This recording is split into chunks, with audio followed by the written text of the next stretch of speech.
Hey everybody, it's Master Gallengeist here, bringing you my review for Fantastic Four issue 23, 2022. That is a trippy looking cover, even though there's like glare and shit everywhere. But we see the Fantastic Four and this kind of really small ship kind of thing going on, and that's pretty much what we get going on in this issue. So, let's crack into this. I'm Johnny Storm, the Human Torch, and in this story I get choked by an alien. Off to a very interesting start to have Johnny narrating this. Try to act surprised. So, a few weeks back, Doc Doom announced he was now Earth's Sorcerer Supreme, and the first thing he does, disappear inside Latveria's magically protected borders.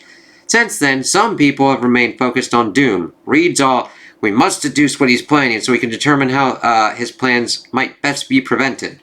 Pretty much. Get us into the flow. But honestly, most everyone else has moved on because of course they have. A world without Doom is a blessing.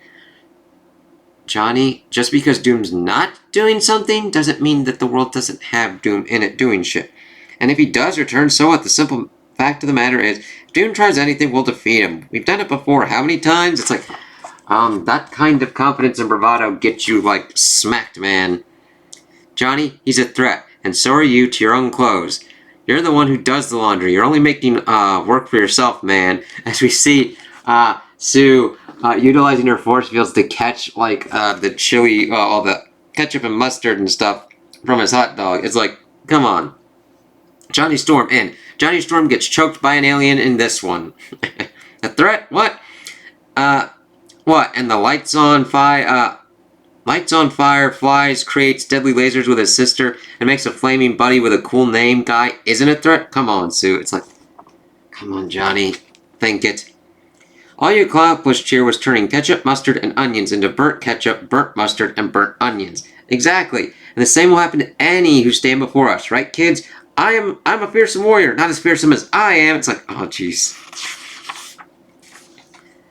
You absolutely are. But we should work on your code names. You want something awesome like the Human Torch, yet also alluring like the Human Torch. I shall be the Deathbringer, and I'll be Deathbringer too, way better than the Deathbringer. It's like, all right, that definitely follows in the line with kids, and especially kids that have been through as much shit as they have. Kids, we're here to run errands, not to bring death. Okay? Your parents are making us a fancy dinner tonight, and they expect us to teleport back to Arizona with ingredients, not code names. Plus, Deathbringer is already taken. But don't worry, Nikki, Joe. We'll workshop something even cooler. Jonathan, by which I mean we'll ask your mom and dad about it.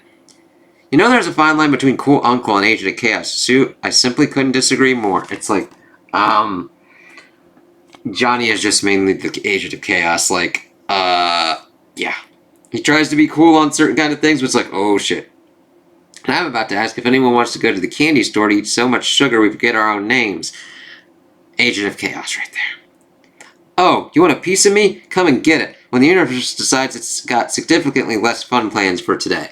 Oh, I forgot to say, vampires are real, and in an unrelated adventure, they can walk around in the sun now. It's caused tensions. It's like, well, I'm glad that we're definitely still getting ramifications of Blood Hunt and people aren't just hand-waving that, oh, vampires are walking around in the sun. No, we've got an actual fucking problem right now.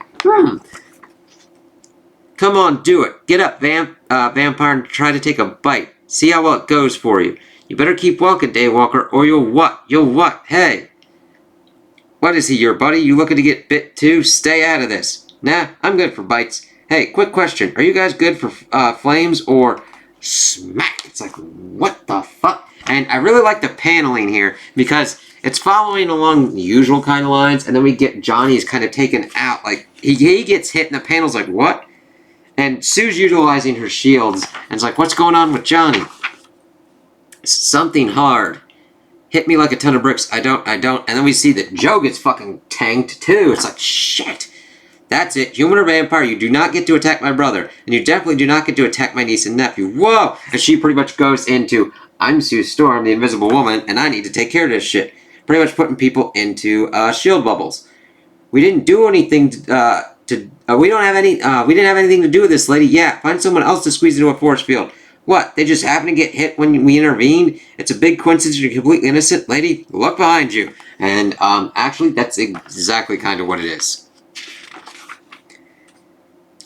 I'm stunned, but I know two things. The first is that something's horribly wrong, and the second is that the Fantastic Four are just the ones to fix it. As we then see this full page of people getting pelted by invisible things. Johnny, the kids, I'm on it. I'm almost on it. I'm unharmed. I will survive. We are tough. What's happening, Auntie Sue? I don't know. I'm making a force field above New York to stop whatever's hitting us, and it's not working. And I do like that we see that Johnny's able to make a flame thing to kind of protect him. You four, get out of here. Seek shelter. Yeah, that won't be a problem. We do the same, and it's there that we find out it's much worse than we thought. Breaking news. Government upgrades alert to highest level. Advises all to seek. Can now confirm impacts are hitting over 40% of the planet. If you are outdoors, seek shelter immediately. What the fuck? So, then we shift over. Meanwhile, in Arizona, Ben and Reed had no idea anything was wrong. And what you got this time, Big Brain? Well, Ben, it's either an invention that will let us scientifically detect the presence of Sorcerer Supreme magic, or it's a big hunk of junk that does absolutely nothing. So, I do like that they're, like, doing some shit in Arizona, and it's like, oh, okay, Ben and Reed. But even a null result should be informative here.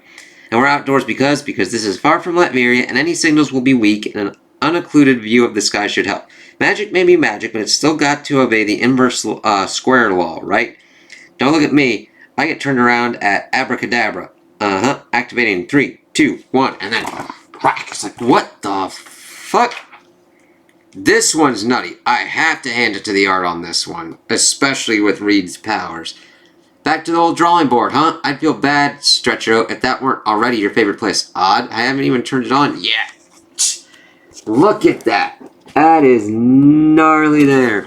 And then his head's still kind of like that. It's like, fuck, something smacked the shit out of me. Reed? That shouldn't be possible. What shouldn't exactly? I'm not certain yet, but Ben, the only explanation I can see is fantastic. Fantastic, huh? You don't need to tell me twice. What are we waiting for? I'll get Susie and Flamebrain on the horn. As he uses his hand to protect Ben. It's like, that's cool. And tell him to meet us at the Baxter Building. Another threat from space, huh? That's me speaking there. Superficially? Yes. And that's Sue.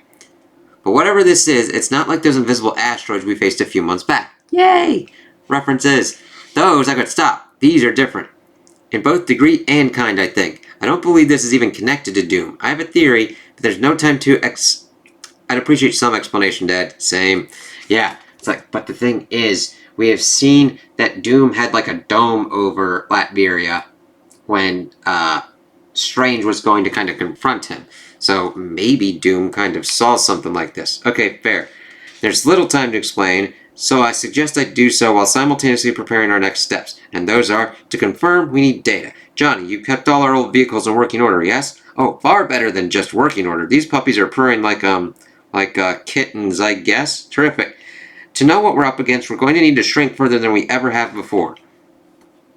Which means we're going to need the Reductocraft. And then we see their whole garage. It's like, yay, full page for that. We get a Spidey vehicle in there, a red saucer, the original rocket, a wooden tub place. It's really kind of cool. And then we get what is a really interesting kind of bit here. We get Johnny explaining Reed's explanation, and I gotta hand it to him. This is really well done, in my opinion. And this is where Reed launches into one of his patented explain-o-matic science lectures. And it's fine, but I could totally do better. So I will, right now. So, back in 1991, turns out Earth got hit with a particle that was going way faster than it should have been. Woo, no regrets! Like 99.99999999951% of light speed fast. Regrets, as it smacks. When scientists detected the collision, they named it the WTF particle. WTF, OMG. And that sounded rude. So then they called it the OMG particle instead. It was the early days of internet acronyms. I don't know what to tell you. It's like, yeah. I'm like, listen, even though I would be interested in Reed's science explanation, I have to hand it with Johnny. He's like, yeah, we need to... In those early days of internet acronyms, sometimes you have to, it was the early days. Now we get, so many interesting things. Catch is, there's a couple of weird things about the OMG particle. Iceman is just Hydra Man plus gold. It's like you see fucking Johnny's drawings and shit. Weird thing 1. We've never detected a particle as fast and high energy as it was either before or since. Weird thing 2. Scientists called it a cosmic ray, but getting hit by it doesn't give you superpowers. We didn't think that was weird, but come on. That's what cosmic rays do. And weird thing 3 is we're not actually sure how an OMG particle is made or where they come from. Yep, just one of those fun science mysteries to fill you with either awe or incredible dread as you contemplate the unknowable void of the universe. True there, Johnny, as you flamed on and then have your jacket on fire. Just still on fire. Anyway, Reed believes hundreds, possibly thousands of these hitherto rare things are now arriving at Earth, and rather than doing what they normally do, decay on impact a burst of secondary particles and radiation. Woo! These are somehow remaining intact and hitting us with the force of a major league fastball.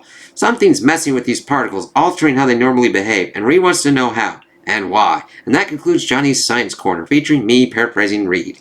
Ladies, as he takes off his glasses. It's like, well, that is actually not the worst one. Oh, and we get a Spidey teaser. The final showdown with Tombstone begins. Anyway, Reed was all, it's too dangerous, so I'm going alone. And we were all, lol, if it's that dangerous, then no way are you going alone. Then he was all, there's no time to argue, and we were all, good, so stop arguing. And that just about catches you up. It's like, yep. So we get pretty much the main Fantastic Four going down, and then Alicia and the kids pretty much staying as backup. Leash, Nikki, Joe, Val, Franklin, need you to monitor the reductocraft and to bring us back if, call it when something goes wrong. You got it. Tactile interface, same as last time? It is. I believe I preserved the particle that hit me back in Arizona. The craft is designed to tunnel towards it, which should allow us to determine what's wrong with it. Got a green board here, team. All units go. So buckle up. And let's get tiny! Let's get tiny. That's Uncle Johnny's badass line. I would rate it of average ass at best. Language, kids. No.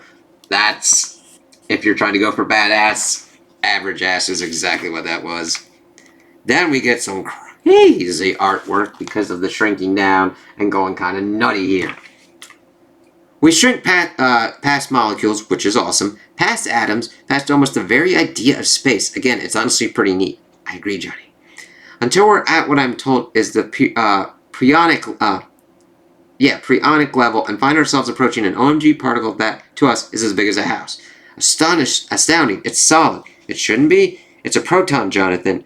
A quantized wave function that just interacts and impacts as if it were a sphere. We should be looking at 3 valence quarks held together by strong interaction. But this is a structure, honey. It has walls. It's amazing. Sure, sounds sciencey enough to me. So let me ask you a question. If protons ain't even supposed to have walls, how come this one's got itself a door? A door implies an interior. But to hollow out an elementary particle, it's unbelievable, impossible. Why, it turned it into a ship, Reed. The world's smallest ship. Great Scott. That's Reed for kick-ass. True.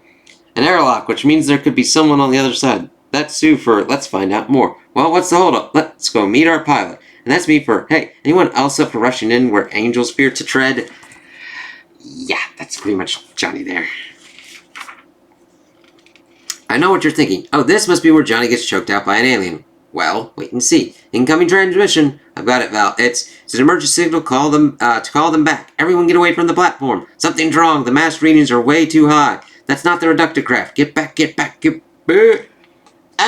As we see, Nikki utilizing her stretchy powers to pretty much get them out of the way, which is kind of cool.